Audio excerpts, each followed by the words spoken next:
भाई बहन के प्यारे होला अनमोल, जाने सारा संसार है, सारा संसार है। बहनी भाई बहन के प्यारे होला अनमोल, जाने पूरा संसार है। सबके मुबारक राखी के त्योहार है, सबके मुबारक राखी के त्योहार है।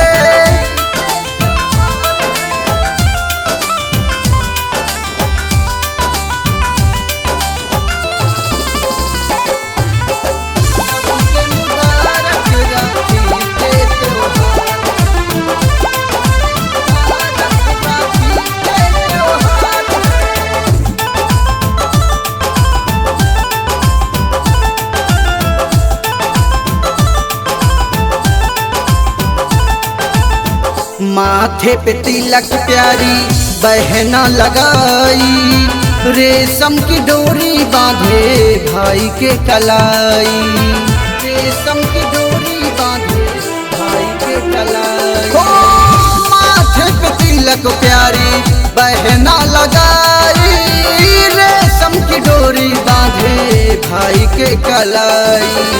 केहू के कलाई नहीं रहे कब सुनी है, अर्जी हमार है। केहू के कलाई नहीं रहे कब सुनी है, अर्जी हमार है।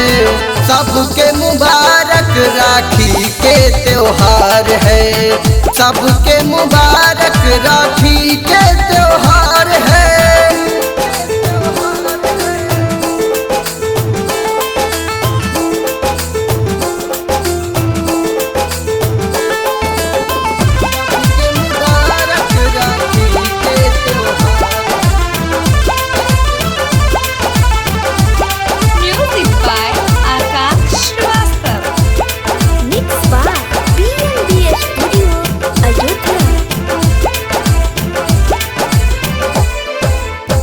राखी के दिन लावे खुशियाँ अपार हो, जान से भी बढ़कर होला बहना के प्यार हो, जान से भी बढ़कर होला बहना के प्यार हो।